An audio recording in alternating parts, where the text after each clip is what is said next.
I am not a physician.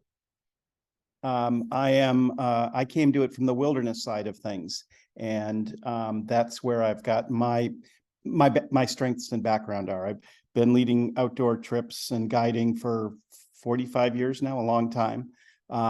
Lots of experience, most of it good, and from some of the bad ones, I've learned a lot as well. So the topic for today is water treatment. And when I was asked about this, I said, that sounds like such a boring topic. Oh my God, is anybody really going to want to listen to water treatment? I hope that this talk opens up some eyes and blows some myths, and it is interesting because I find it to be interesting. And the more we make this interactive, the more questions you ask, the more you question what I say, the better. So please shout out questions. Would love to respond to those. So there are three classes of pathogens that we worry about in terms of wilderness water treatment, or when I say wilderness, I mean disaster, rural medicine, humanitarian relief efforts, war zones. Anytime we're in an austere environment and we can't necessarily trust the water, there's really three classes of pathogens that we need to consider. And they all respond differently to the ways we treat the water. So it becomes important to kind of keep in mind, what are we really worried about? So from small to large, we've got viruses, bacteria, and protozoa, and other multicellular critters like nematodes, helminths, things like that. So again, viruses, bacteria, protozoa, basically. 4 ways to treat water. So, and each one of these pathogens reacts differently to the kind of water treatment we want to use. So I'm going to throw it out there to anyone in the audience. What's your favorite way to treat water? And maybe Sam can speak. Sorry, I was going to say good morning from Australia. When I was in Nepal and Bhutan, I used the Aquatabs. Great. Okay, so thank you very much. We're going to generalize that to chemicals, okay? So lots of advantages to chemicals, some disadvantages, just like all of these. What are the advantages of chemicals? They're easy to transport, right? They're lightweight, usually pretty easy to dose. And so they've been used for many, many years, and several different kinds, but they all share some of the advantages and some of the disadvantages. So what are the disadvantages? Well, we're adding chemicals to our body. Almost all of them, you have to wait a minimum of half an hour, and in colder water, it's recommended to wait longer. If there's too much suspended sediment in the water, the chemicals can bind to the sediment and not be impacting the pathogen. So you may have to pre-treat your water. I think the chemical that was just suggested for Nepal and Bhutan, I believe, is a chlorine dioxide, a form of chlorine dioxide. We'll also talk about bleach and iodine. Those are the 3 most popular chemicals used to treat water. Iodine's the one that's used most frequently in North America. It's the easiest to buy in stores. It's been around for a long, long time, but there are some definite disadvantages. I think probably the one that comes to mind the most to people is the taste. I happen to like it because it reminds me of backpacking and camping, but it is a strong taste. However, you can't buy it today without buying it with the absorbic acid tablets that do a pretty good job of neutralizing that taste. So that can help with the taste aspect in terms of iodine. We'll take these one at a time. So speaking of iodine, other disadvantages of iodine: you shouldn't use it for more than 4 to 6 weeks straight because of buildup of toxicity.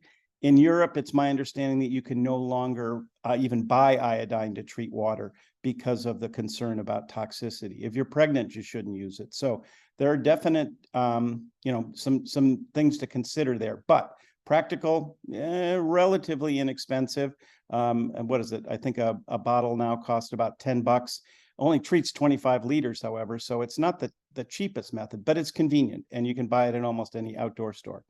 Another disadvantage of iodine is that once you open that container, those pills start to oxidize, and within 6 months, they lose about half their efficacy. So folks that, have their annual backpacking or camping trip, you go through half their iodine bottle and then throw it back in the closet to use next summer are putting themselves at some risk, something to consider there.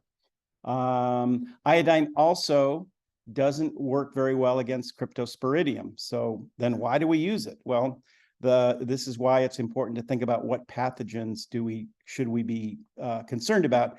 And thankfully, crypto isn't something that is commonly found in wilderness water. It's something that creeps into municipal water systems.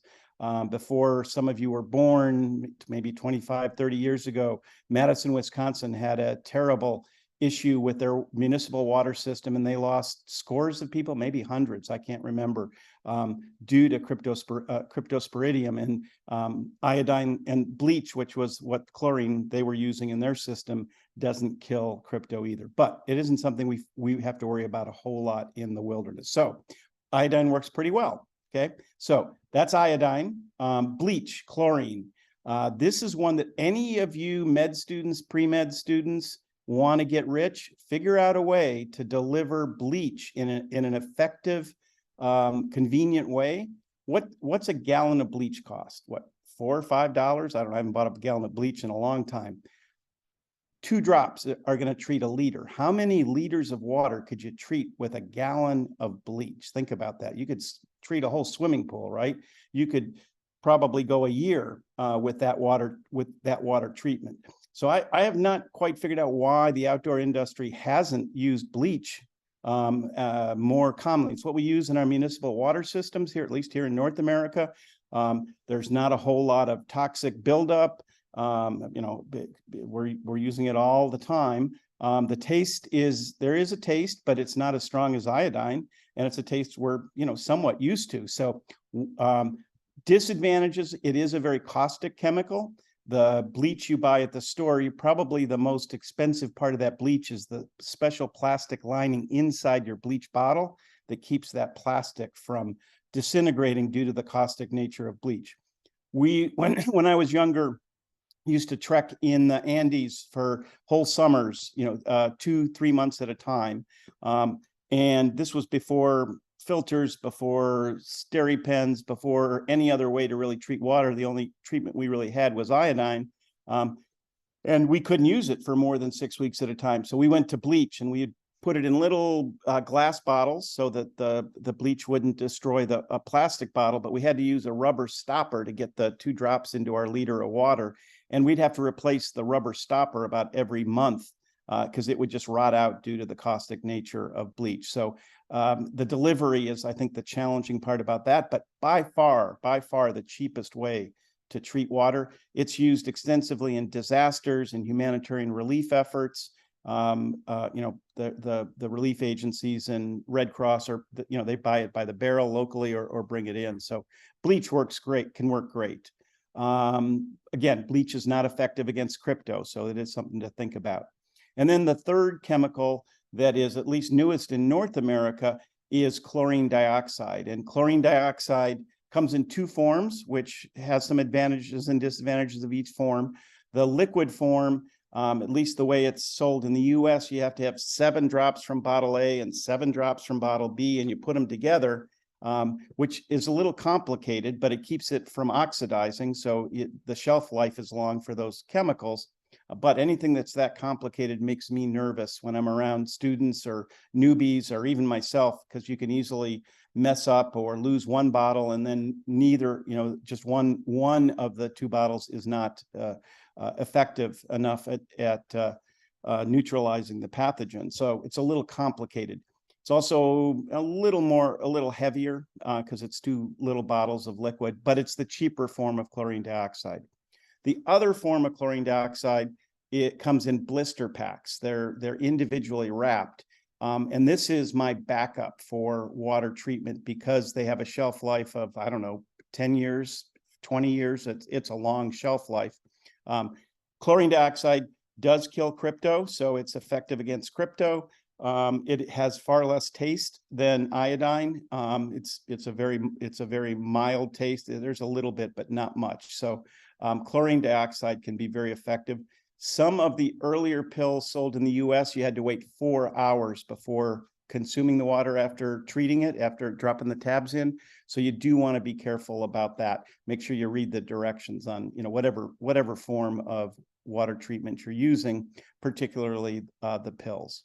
So again, 3 kinds of pills: iodine, the ones that's most commonly used in the US; bleach, which is widely available and can be used easily, though the carrying it out in the wilderness can be a problem because of its caustic nature and what it does to fabrics. And then chlorine dioxide, which we just finished up. All of them, you have to wait at least a half an hour. None of them, all of them work better in warmer water versus colder water. And in North America, often our water is pretty cold, so it is something to think about. You want to wait at least a half an hour. None of them work well if there's a heavy sediment load, but they're convenient, fit in your pocket. So there definitely is a place for chemicals.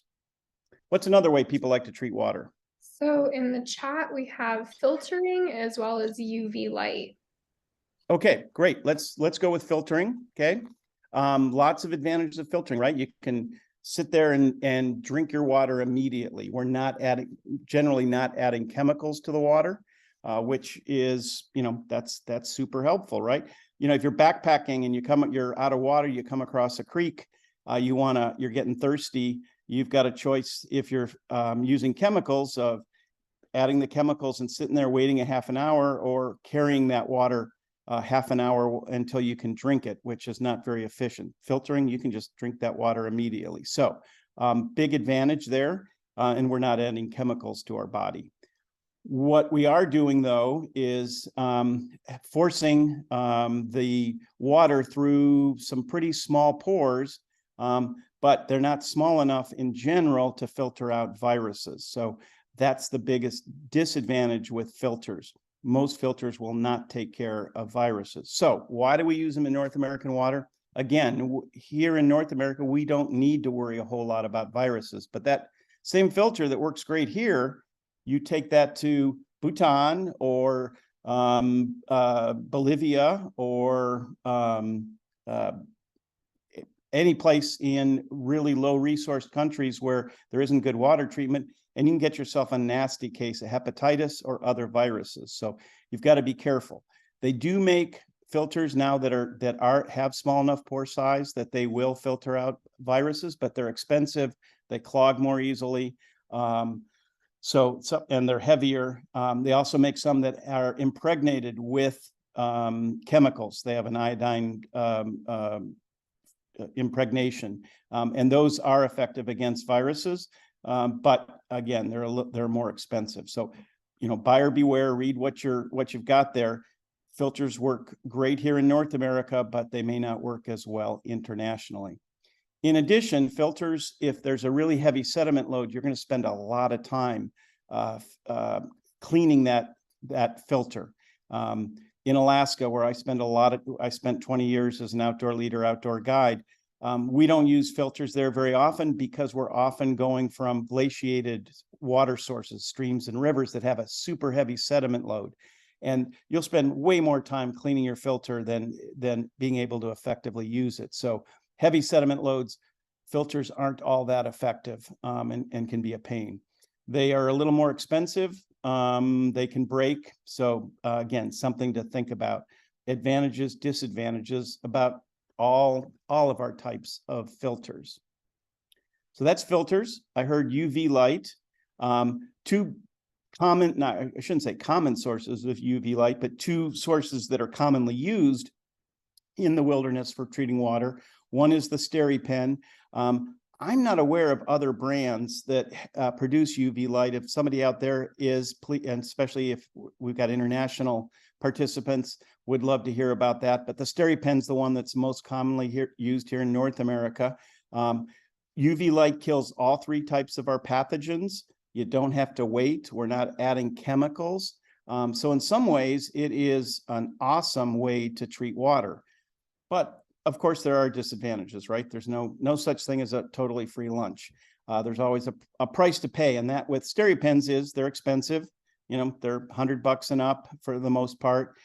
They take batteries. That's probably one of the biggest drawbacks. However, they also make them that are solar powered now, so you can back up the batteries with solar power. Again, heavy sediment loads. The UV light is absorbed by the sediment and isn't impacting the pathogen. So you should pre-filter or get the water to reduce the sediment load. I see somebody talking about life straw down there. Life straws are great, except again, they aren't going to filter out viruses, and they clog up fast. So, but as a one method of treating water, they've got lots of advantages. But I'm sorry, I got distracted there. Back to UV light. So the SteriPen takes batteries, can break, relatively expensive, but wow, you can drink the water immediately, no chemicals, no taste, etc. I think that's it. It makes me a little nervous, to be honest. It's kind of like Harry Potter and his magic wand, right? Put it in your liter of water, you turn it on, you ipso facto, you swing it around a little bit. 10 seconds later, the green light goes on, and whoop, you're good to drink. It's kind of like magic. But no, UV light kills all 3 types of pathogens. So as long as you see that green light, you're good to go. Where else can we get UV light? Of course, the sun, right? Mother Nature's UV light, and it's very effective from the sun as well. Does take longer, however. There's been a couple of studies done on this, and I'm very proud to say that our med students have done some of the leading research in this, at least the published research that's in the wilderness literature. When I was at Cornell University, while Cornell medical students took a look at water treatment in Costa Rica, we knew from a lot of the disaster response agencies, the World Health Organization, that the ubiquitous, cheap plastic, very, very thin plastic water bottles, if left out in the sun for 12 hours in the tropics, that was sufficient to treat water, to make water potable. We didn't know whether clear Nalgene would allow enough UV light to penetrate and make those pathogens so they were no longer dangerous. Turns out that, yeah, the study that the Cornell students did showed that clear Nalgene bottles will do the same thing. And then I'm now at the University of Colorado School of Medicine. Our students just published a paper, students and some of our faculty, in the Journal of Wilderness and Environmental Medicine, looking at the impact of altitude on UV light and water treatment. The hypothesis was that the higher up we went, the less atmosphere there was to absorb the UV light, and therefore it should take less time and be more effective. And sure enough, 4 hours at altitude in Leadville at 10,000 feet, water's good to go even in the temperate zones. And as far as I know, that's the first published research that has examined the role of UV light in the temperate zones. Everything else had always been done in the tropics, because a lot of the initial work was done by the World Health Organization in disaster response, where SODIS, solar disinfection, could be super important for folks in low-income countries and water sources that are damaged. So anyway, proud of our students and faculty that have looked into this and demonstrated the efficacy of SODIS, or solar disinfection. The challenge with that is that most of us now have our hydro flasks or our colored and decaled water bottles, and they're not going to work right for water treatment. However, most of us, at least I'm a huge fan of freezer Ziploc bags. Would a freezer Ziploc bag work the same as a Nalgene bottle, as a disposable water bottle? And yes, it will work just as well. In fact, in some ways, it probably works better, because the Ziploc bag is going to lay flat and have more penetration from the UV rays than a cylinder will for the same quantity. So I think a Ziploc bag is going to work even better in that regard. So SODIS, solar disinfection, works very well as a form of UV light, just like a SteriPen, and it's free, no cost, very effective. So that's ultraviolet light, kills all 3 types of pathogens. We're not adding chemicals, can drink the water immediately. Oh, one thing I should add is that studies have shown that the warmer the water is, the faster solar disinfection works. So it doesn't work as well on cold water as it does on warm or even heated water. So if you can find warmer water, it's going to get treated faster. All right, so we talked about filters, we've talked about chemicals, we've talked about UV light. I said there's 4 ways. The oldest way of treating water, and probably the simplest, most is heat, right? We can heat water and kill those pathogens. The question that always gets asked is, how hot do you have to get the water? Or we can think about how long do we have to boil the water, right? And I'll let you just think about that, and maybe people can throw that into the chat room. How long do you think you have to boil water? And we'll make this easy, at sea level, to make it safe to drink. I'll give you a minute to pop in some answers, and I'll ask Sam to respond.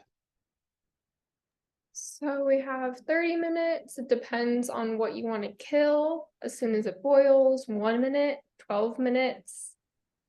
Okay. And these are ranges I hear from folks all over the place. Here's the secret. Big bubbles, no troubles.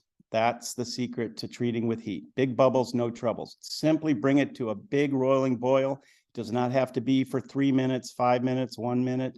Big bubbles, no troubles. That'll kill everything. And it doesn't matter what organism, because it takes care of all of them. I'm going to go back here a minute, because all of these methods are good at treating organic pathogens, right?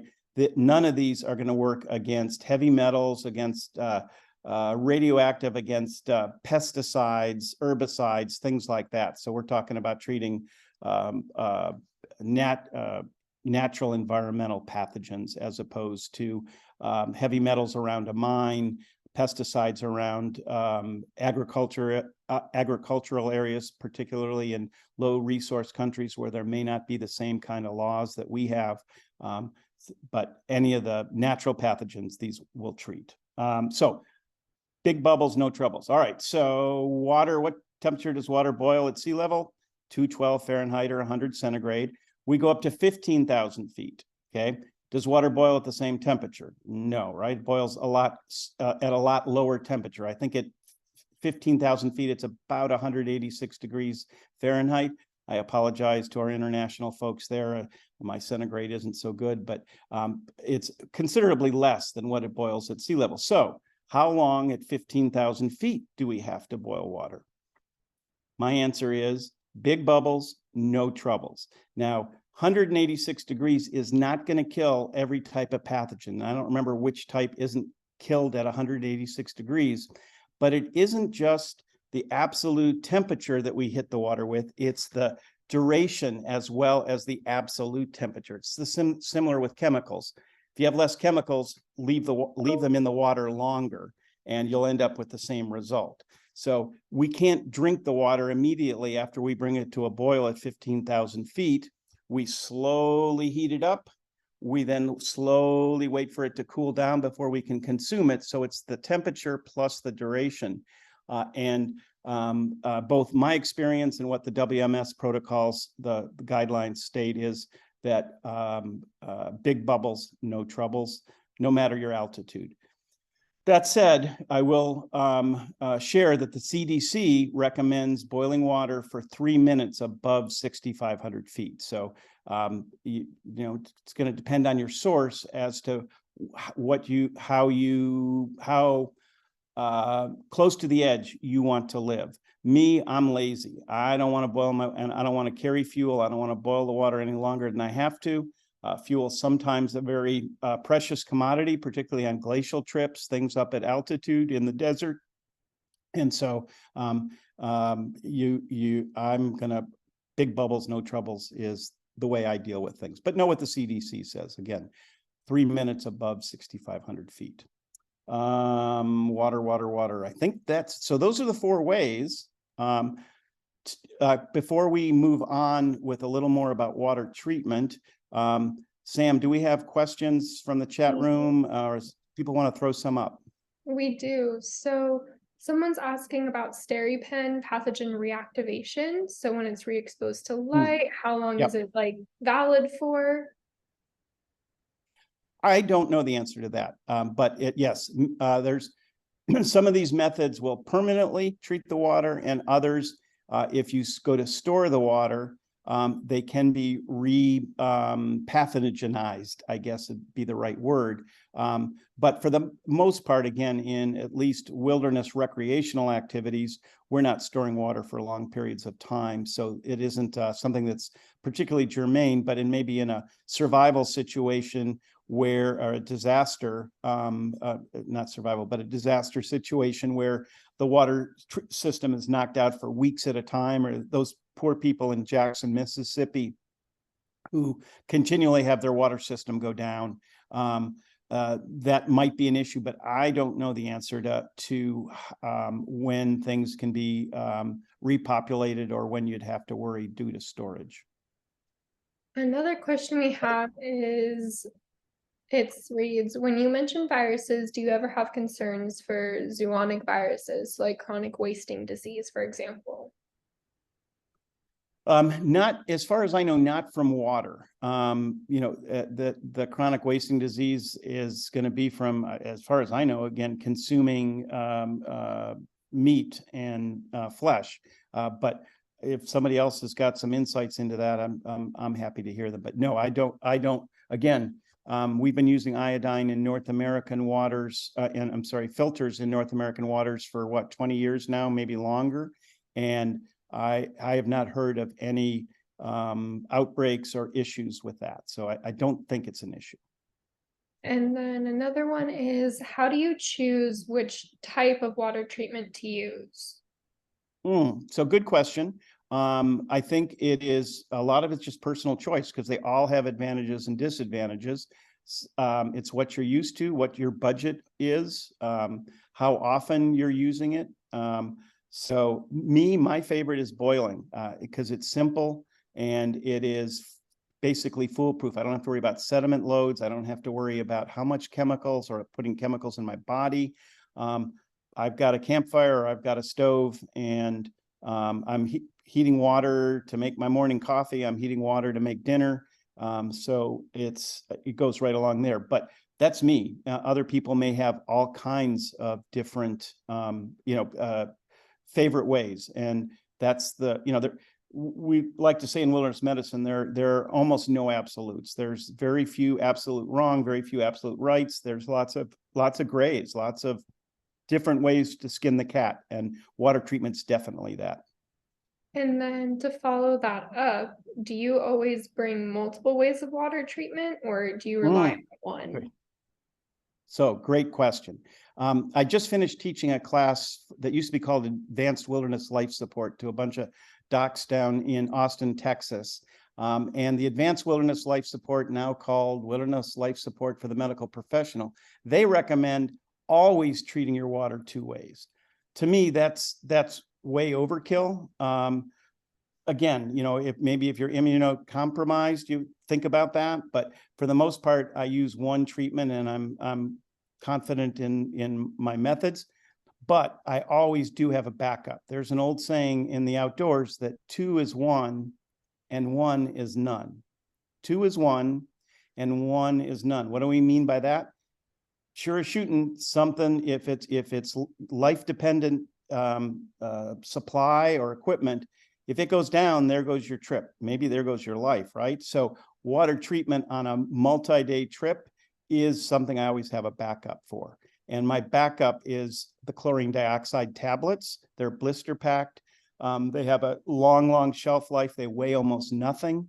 The disadvantage of the tablets is they're a little expensive. But as a backup, that's my go-to. I have them sequestered in my camera bag, my first aid kit, my survival kit, the top pocket of my pack. They're everywhere in case my stove runs out of fuel, or I can't get a fire started, or again, whatever way you treat, you should have a backup if you're on a multi-day trip. And again, water's going to be is part of our life system, so that's important. Really good question. To follow that up, there's a question asking, is there a specific order? So if you use chemicals in a filter, which one should you use first? I don't think I've ever I know I haven't been asked that question. I don't think I've ever thought about that. I'm not sure it would matter. If there is a heavy sediment load, I'd probably use the filter first because it's going to make it, I'm going to have to clean the filter, but it's still going to work, whereas the chemicals aren't going to work with a heavy sediment load. But other than that, I'm not sure it would make a difference. I'll leave it at that. And then we have a few situationals. So how do you treat water in Alaska with high sediment content for extended period of time in the backcountry, so 10+ days? Sure. So that's I'm a big fan of boiling. That's my go-to because I don't have to worry about the sediment load, and pretty much all of the other three that can be an issue. So I'm pretty good at starting fires, and I've got a fire pot that is blackened all to heck, and it's always on my campfire. If I'm in areas above tree line or areas where fires aren't allowed, then I've got my jet boil or my whisper light or another form of stove. And then someone asked, not sure if it's covered, but are there any downsides to consuming too much iodine, and how much is too much? Yeah, so definitely there is. I don't know the amounts. Again, the recommendations, it's 4 to 6 weeks. Don't exceed that using it daily. So one can definitely get too much if it's used on that kind of on a daily basis for weeks at a time. In terms of per day basis, if you're using it as directed, the 2 tabs per liter of water, I don't think there's a big concern there. And it looks like that's all of the questions we have for now. Okay. Oh, wait, another Great. one popped up. If Right. you use filtration before chemicals, also because some chemicals may damage or shorten the life of the filter. Filter. Okay. I haven't read that. I don't use filters that often, but again, read your directions on any of these systems. That's could be a really good point. I don't have information on that, but makes general sense to me. So thanks for that suggestion. All right. Couple other things about water treatment. There are some experts that suggest that our focus on water treatment is overblown, that true wilderness water doesn't have that many pathogens. And there's been some pretty good studies that back that up. If you go look for, say, what do we worry? Well, first of all, let's back up a little bit. What do we worry about most in North American water in terms of pathogens? Anyone? Giardia, okay, beaver fever, but that's the one we worry about the most, right? And the studies that have looked at true wilderness water way up in the Sierras, the Rockies, Alaska, Canada, have found many water sources have no Giardia in them. And no E. coli and no viruses. And, the first 10 or 15 years I was in Alaska, I didn't even know about water treatment. That's how dumb and ignorant I was. And I'd drink anything, and I never got sick. My wife thinks I've got chronic Giardia, but that's another story. Many water sources true wilderness water sources may not be that bad, but where most of us recreate, whether it's on the Appalachian Trail or local state parks, not in super wilderness areas, yeah, we need to worry about water. That said, again, experts suggest that maybe the outbreaks of Giardia are due more to poor hygiene than they are to the water source. And there's been some studies that support that theory. For instance, there was a study done in the Adirondack Mountains. 30% of the backpackers that were tested had fecal contamination on their hands, 30%. It's hard to stay really good and clean in the wilderness. So that's something to think about. Another study that was just done, published in the Journal of Wilderness and Environmental Medicine a year or two ago, they looked at backpackers on the John Muir Trail, the 210 or 220 mile section of the Pacific Crest Trail going through the heart of the Sierras. Pretty true wilderness area, but heavily populated. Stock animals up to 10,000 feet, lots of deer, other wild animals. The folks that treated their water had more diarrhea than those who didn't treat their water. So the researchers were mystified by this. They didn't have any, didn't really comment on why they thought this occurred. But my question would be that perhaps the folks that focus so much on water treatment were not focusing on good hygiene, bathroom hygiene, kitchen hygiene, hand hygiene, things like that. Those that were not treating their water, perhaps they were spending more time on hygiene. I have no idea, but it appears that water treatment wasn't solving the issue of folks having diarrhea anyway in this particular study. So that said, I still treat my water. If you've ever had Giardia yourself, know somebody who's had Giardia, it is ugly, really bad cramps, foul smelling flatulence like rotten eggs. It can last a long time. The treatment's rough. You don't want Giardia, that's for sure. So I still generally treat my water. Occasionally I will get lazy in Alaska and maybe not do that when I'm way up north and in a big wilderness area. Let me back up a little bit about Giardia. What transmits Giardia besides beavers? It's called beaver fever because beavers live in the water and they're out. That's where they poop. But what other animals transmit Giardia? Throw it up on the chat screen if folks want to, if you have ideas.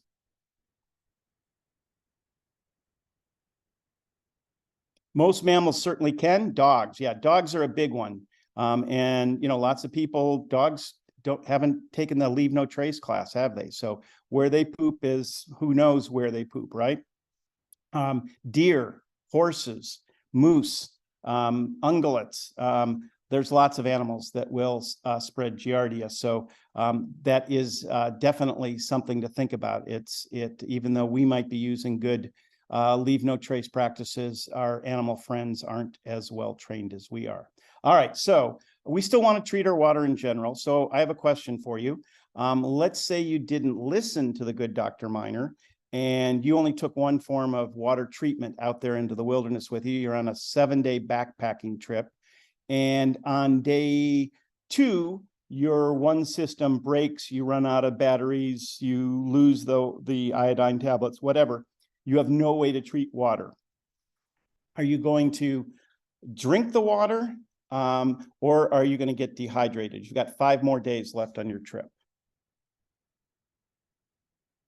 I think most people are, yep, there you go. Drink the water, right? Drink the Kool-Aid. You've got to do that, right? Because dehydration is going to make you sick and eventually it can definitely kill you. The good news about Giardia anyway, and for most of these, at least the protozoan, and I think most of these others as well, the incubation period is long, right? So for Giardia, it's 7 days to 2 weeks, or even 10 days to 2 weeks. So you're going to be out of the wilderness before it impacts you. So in general, you're going to want to drink the water. So then the next question is, where do you get your water, right? You have no way to treat it. All things being equal, groundwater is always better than surface water.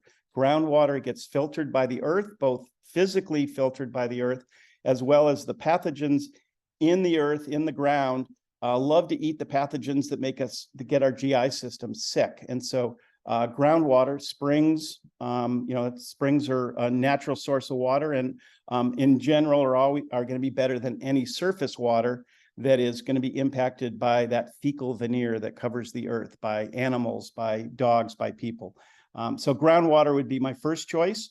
I'm always, if I come across a cut bank while I'm hiking and there's water seeping out of the wall, I'll just put my cup up there and drink straight from that. It's going to be good to go. So groundwater beats surface water.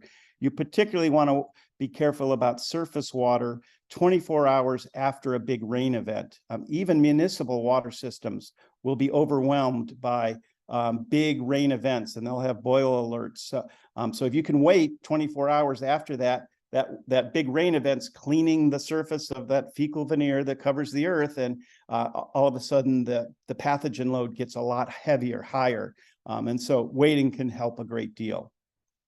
So those are some general, one other kind of general rule of thumb. There's an expert that has suggested that if you get your water from in a survival situation from a number of different sources, rather than getting all your water from one source, that will decrease the chance that you're going to get a critical mass, enough critical mass of pathogens to make you either infected or symptomatic of that disease. So getting your water from a lot of different places may be beneficial. Again, that's theoretical. I have no research to back that up, but I think it makes some common sense. All right, all that said, here you are, you're out there in the boonies. You've run out of your water source, your water treatment. You've got to my right over there is a beautiful mountain stream right out of the Coors commercial, right? Bubbling alpine mountain stream, beautiful, beautiful body of water. And on my left over here is a pond, kind of a fetid pond, some frogs jumping in, maybe some cattails. Where am I going to get my water? From the mountain stream or from the pond? Please respond.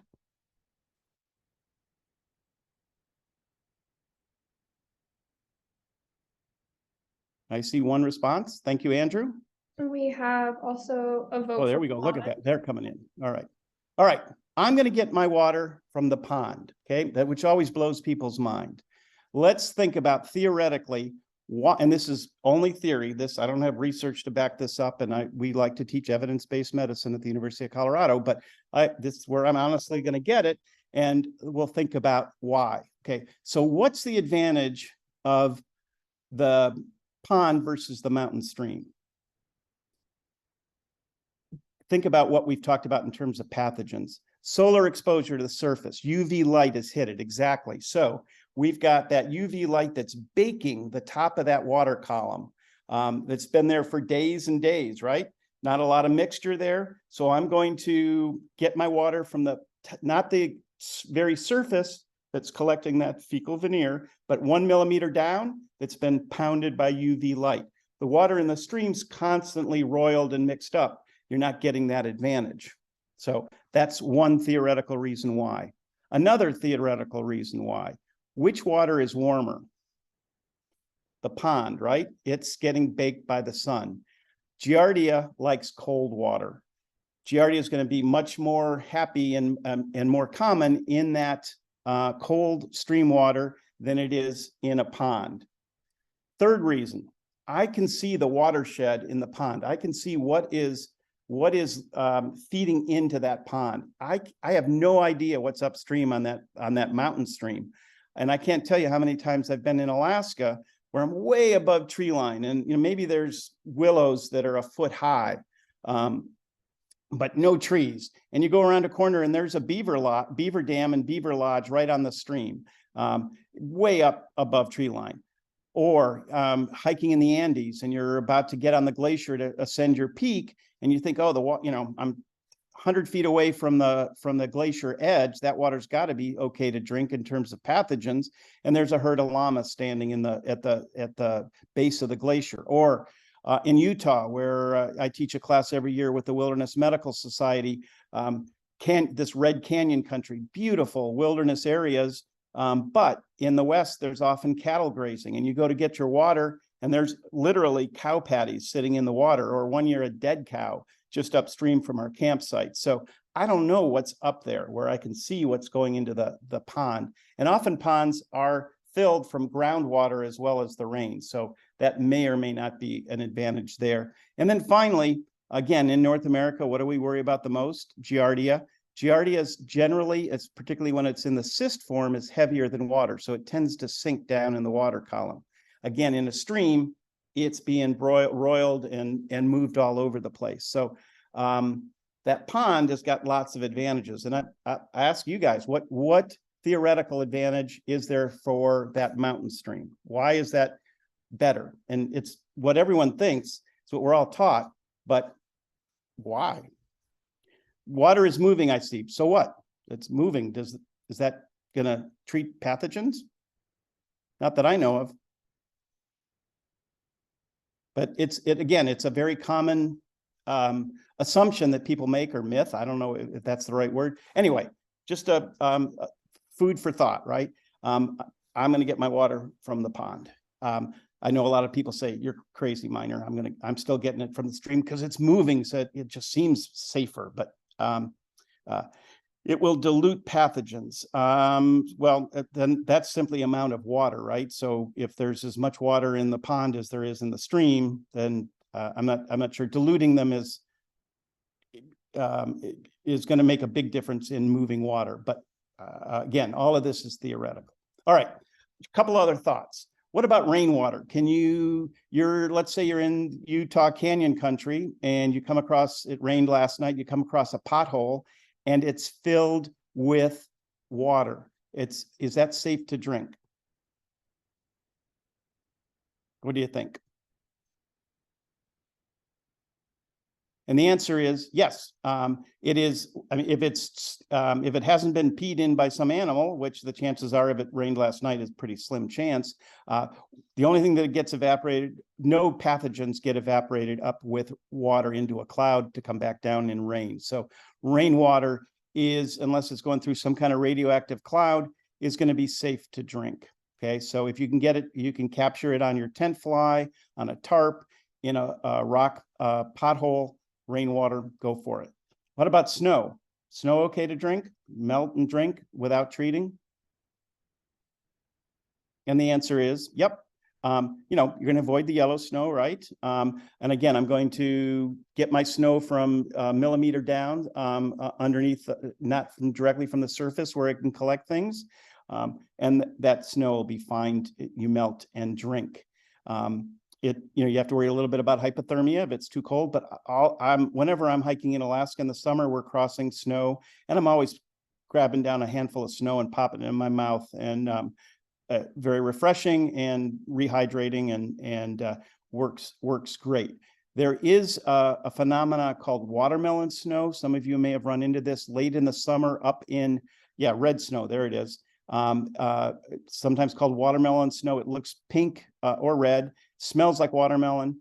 It's an algae that lives on the dust that gets blown up on snowfields and glaciers late in the season. And I have read, though I've never seen any research, that if you drink too much of that, you can get the runs, you can get diarrhea. But that's it's not all that common and it's easily avoidable. So snow, fine to drink.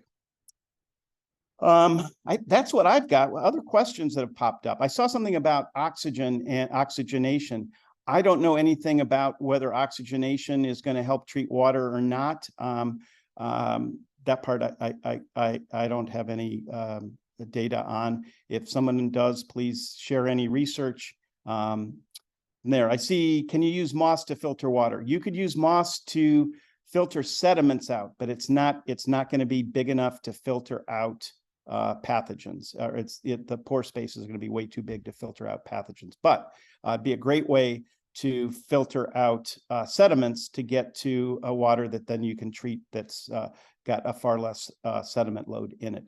You can also treat sediment loads with a substance called alum, A-L-U-M. It's a chemical that binds with the sediments and sinks to the bottom. It's a flocculation process. It's used on the Grand Canyon and some of the rafting trips, but alum is heavy and it isn't something that people normally carry backpacking or canoeing if you have to portage, things like that. But it can be effective at removing heavy sediment loads.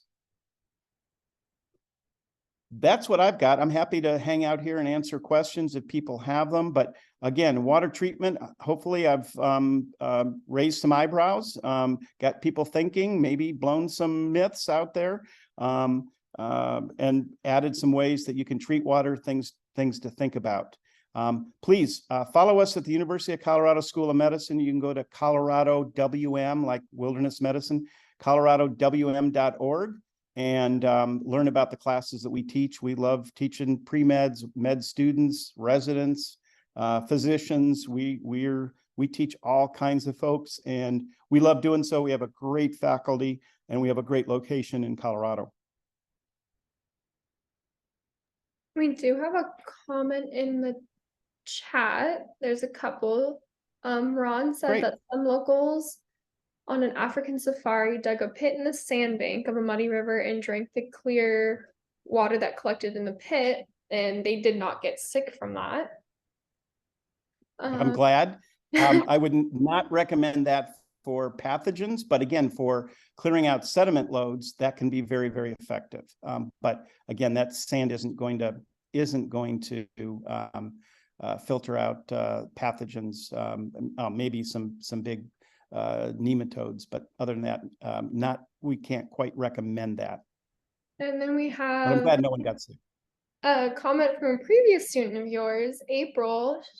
They said that you taught them how to build snow shelters in Jackson, and now they will always choose pond water over stream water. Good. Glad to hear it. Thank you, April. But thank you for everyone for joining. We're up at the hour. This will be uploaded to our website if you ever want to revisit the information. And thank you so much, Dr. Miner, for sharing all this information with us You today. bet. Sam, can I just share my email so that if someone wants to Yeah, follow up, of course. or you've got some data that backs up or questions what I've said. That's I learned from everybody. So my email is Todd, TODD .miner, MINER at UCdenver.edu. UC as in University of Colorado, Denver.edu. And would love to hear from anybody with questions or and comments and differing opinions, because that's how we learn. Thank you for everybody for joining us. You bet. Thank you, guys.